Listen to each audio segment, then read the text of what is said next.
Hi guys, this is Melissa Zad for Into Boxing, and I am delighted to be joined by none other than the ghost Dion Jumah. We're down here at BXR in London. We've just seen Dion do a fantastic training session with his coach, Gary Logan. How are you doing, Dion? Yeah, all good. I've been training since what was the fight? 26th of March. So I think so. We fought on the 26th, which was Saturday, and I was back in the gym from Wednesday. So we're just waiting to see what happens next.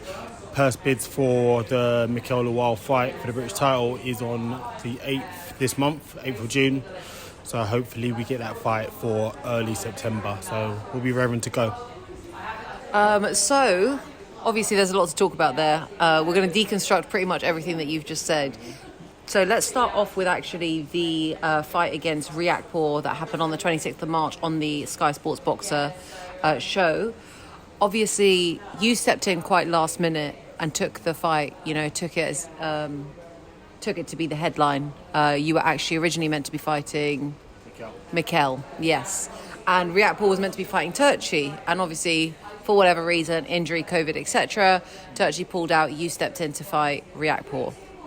The build up to that fight was incredible, and you looked absolutely razor sharp throughout the whole week.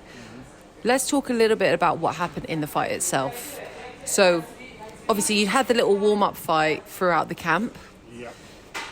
But I think it's fair to say that you'd been fairly inactive for the last few years. Yeah. Do you feel that impacted your performance on the night itself? Yeah. I'd say I was definitely mentally prepared. We had a good game plan. I was spiritually just up for it, ready for it. But I'd say after the 2 years out, body wasn't quite up to scratch, as you saw by the shots in I think it was the fourth round. Got caught with a shot, went down, and the last shot that took me out was a body shot, which, good shot, but I like to think that if I got caught with that before, I wouldn't have gone down to it. So it's just one of those things. Happy that that opportunity came about. It was a silver lining after a horrible 2 years of inactivity. And it's just one of those things. Listen, I accept that loss. That loss was my responsibility. I take my wins like I take my losses. My wins are down to me. My losses are down to me. And we're ready for what's next. I still know I'm one of the best cruiserweights in this division, certainly in Britain. So it's just about getting back on track and righting my wrongs. So obviously, we saw you go down in the fourth, and you recovered from that super quickly. And then obviously the shot that actually stopped the fight, it was a shot to the body, it was a right hand to the body. And from an outsider's perspective, it didn't look as though it was like the most dynamic of shots, right? It didn't look like this dynamite shot, but the reaction that you had it was clear that it was really heavy-handed. Can you remember or describe the thoughts that were going through your head in that moment? Yeah, I got caught with the shot to the body. I went down, and I remember thinking, okay, just chill, you'll be up in a bit. And then just literally whole body shut down. Couldn't breathe, couldn't stand. And got to the 8 count and realised it was over.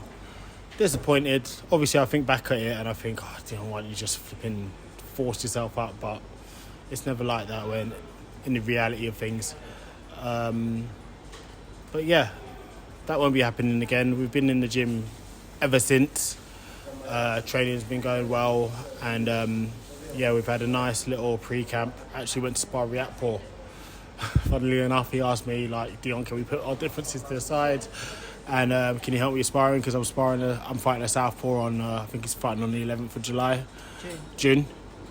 So he's fighting the 11th this month, and I was like why not? It's the best training for me, especially since I'm fighting Mikhail, which will be early September, so it's worked out nice.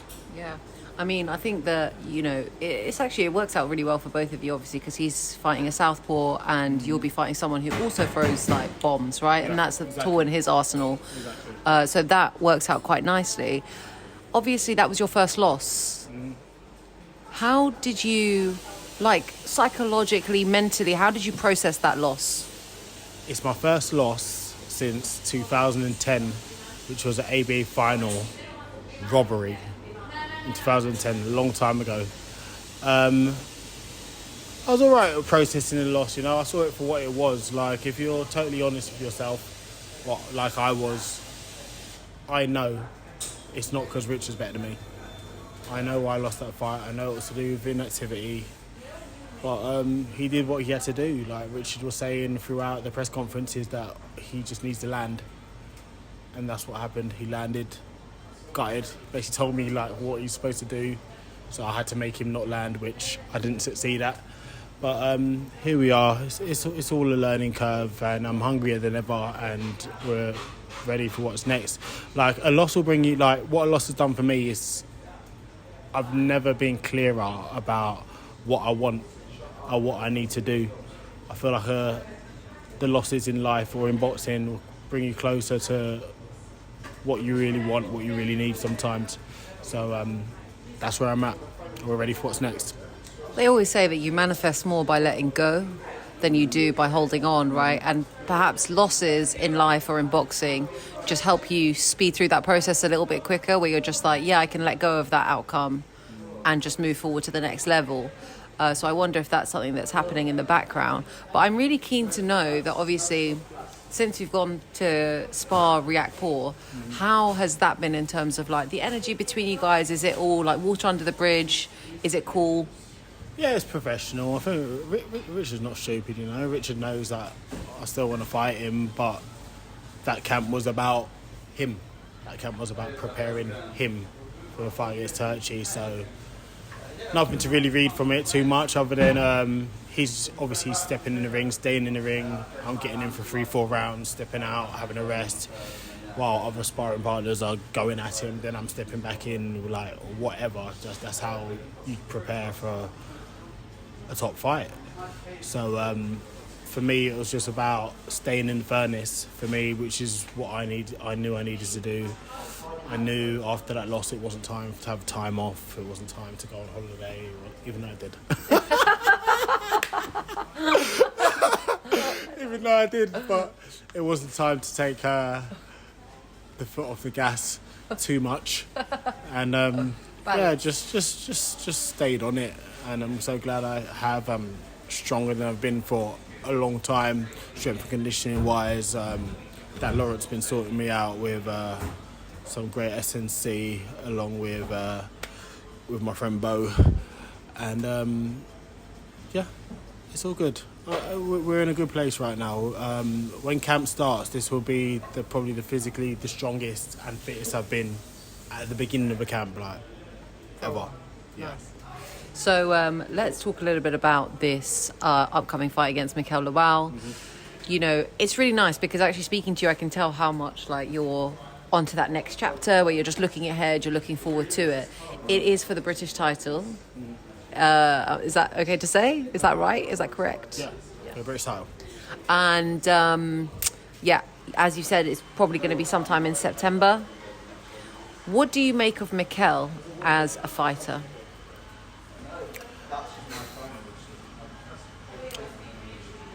Obviously, very panicky, wrong decisions all the time. Athlete, strong man, big puncher.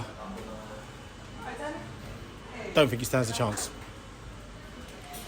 Do you feel that your experience and your ring IQ is a thing that puts you in a different league to him, or do you think that it's something else? I've had more, if we're talking amateurs, pros, even going kickboxing, I've had more wins than he's had fights in his life. I am the more experienced fighter. Like, it's clear, just plain clear to see, clear as day. And I just think I don't know, he might have a bit of momentum, but he still hasn't fought in a little while.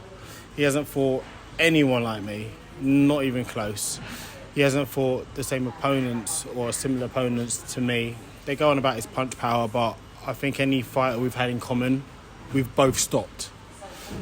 So how good is his punch power, really? He don't stop everyone. He don't stop people he should be stopping. Attitude-wise, don't know. Like, I see a lot of... he's very awkward in front of camera.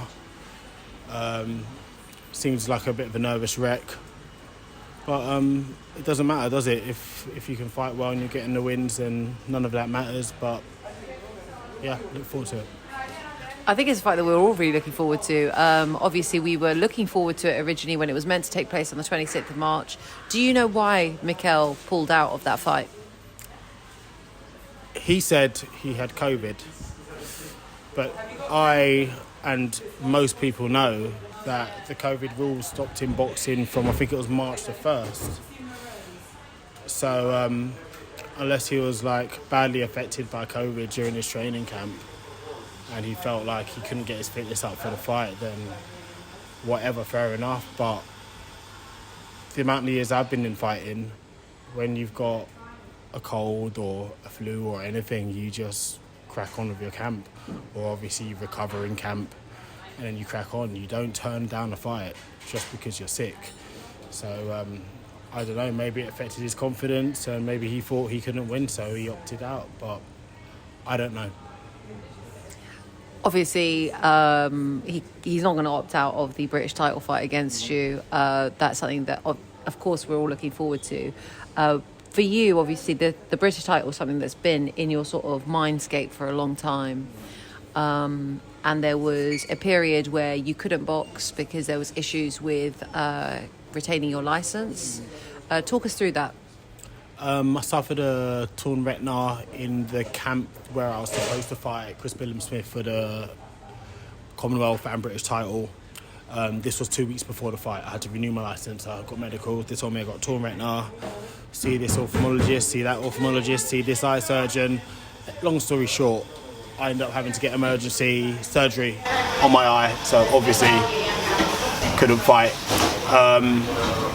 So obviously that fight was under the bridge, but then the British Boxing Board started giving me problems with me getting my licence back, even though that I had healed. So I had to go through certain procedures, see certain people. The whole process took 2 years. We're talking like barristers, solicitors. It got really heavy. Fortunately for me, I had some amazing sponsors on board who were willing to lead me the right direction, got the right people involved. And I'm very fortunate today to have my licence back. And this is why I'm saying that fight against Richard was a silver lining in a hard 2 years. Do you know what I mean? There was a time where I thought, is it time to call it a day? Not because I wanted to, but just because I've been 2 years out of boxing and I have to work, I have to make money. This is my life, this is my livelihood. So if I'm not fighting, then I'm not making money. And yeah. So of course, like, you know, I'm sure in those 2 years, the kind of like obstacles that you are facing, etc., that's going to impact your sort of psychology, particularly around the sport. You know, is there any like big lessons or learnings you took from that 2 year period? So something happened. I actually got a job here at the XR while I was waiting for this stuff to get sorted, my licence. So I was working here and I remember I was padding someone and I was miserable, just miserable. It's because all the time I'm never present. I'm just always thinking about my licence, need my licence. I'm wasting time here, do you know what I mean? 2 years later I'm still padding people, not getting enough training in, and I'm thinking, do you know what? I'm going to take my destiny into my own hands and I'm just going to retire. I'm done. Went back, told my girlfriend, gonna retire, I'm done. She's like, are you sure? So you're just not gonna wait like to the end of the year? I said, no, don't wanna wait to the end of the year, I'm done. Anyway, later that night, my phone's ringing off, and I'm seeing on my phone, the name is coming up, it's my solicitor, Stefania. And I'm thinking, oh, I don't even have the bottle right now to tell her like, I'm done, stop all your hard work, I'm done. So I just leave it ringing a couple of times, but she keeps ringing, so I answer it and I'm like, oh, Steph, I've got to tell you something. And she's like, Dion, they gave you a licence back, look at your email, they gave you a licence back. Wow. And I was like, no way. I was done. I was ready to let it go, like totally ready. So goes back to what you were saying earlier about letting go and things coming back to you, and here we are. Had the biggest fight of my career a few months ago, and the future's bright. Do you feel that obviously the show on the 26th of March, you headlining, has kind of like put your name back in the mix and made you like more relevant after that 2-year inactivity? Yeah, definitely. Because also I feel like because of a performance like that, I think other guys will think, okay, Dion's a name and I can beat him. So it's perfect. I think if you're a decent cruiserweight, you should be crewing up to fight me right now. So it means more fights, more exposure. We can get this ball rolling properly, like it never has really. My career has been so stop-start. And then when I did get a bit of momentum in the game, I got to a point where nobody wanted to fight me because it was just high risk, low reward. Yeah. Now I've got a bit of a name, I feel like people will be willing to take the risk, so it's good. You know, I remember when I first started doing these boxing interviews, we were actually sat in this exact spot that we're in now. And at the time, there was lots of like back and forth between you and Isaac Chamberlain. What do you kind of make of Isaac's career, you know, where he's gotten to, etc.? Or where has he gotten to, in your opinion? So when you're saying that, like, because he hasn't had a fight in a while, right? He hasn't fought in a little bit. He's obviously signed to Hennessy. Yeah. And he's got a title, if I'm not mistaken. Okay. But obviously it's been quite like a padded journey. Yeah. Is he someone that, you know, you would fight down the line to settle old scores? I don't see why not. After I win this British title, like, I'd love to fight Isaac. I'd love to fight. Listen, all the top guys, like, as much as bad shit I might say about Isaac, he is a talented fighter. Does he have a bottle? No. But maybe he'll get some. And he's a good fighter. So I just want to fight the best guys. That's what I'm here for. I want to fight and beat the best guys. I'm not here to play around. I'm not here to pretend I'm bigger than I am or play this Instagram game that unfortunately you have to play sometimes. I just want to fight. I think that Ellis Zorro, he said that he wants to fight the winner of Mikhail and Jumah for the British, and this is the sort of attitude we need in boxing. We need more of that. We don't need this people trying to navigate their way to the top and collecting these big titles that don't mean a thing to anyone who truly knows about boxing, but obviously they look amazing with glitz and glamour and all that. Who cares, man? Just the truth is the truth. Fight the best guys, climb the rankings. Like, you've got nothing to lose. I don't know what everyone's so scared of. So, in terms of the future, following the British title fight that will likely happen in September, what does Dion Jumah want out of boxing, ultimately? I want to reach my potential, and the thing with me is I know I'm good. I know how good I am. It doesn't matter what anyone thinks or anyone's seen or whatever. I know how good I am. I just want to be able to capitalise on the talent I have, get the best fights, and just get what's best for me. Dion, thank you so much for your time. I really enjoyed it. Thank you for having me. Anytime. Thank you, Mel. Take care. Bye.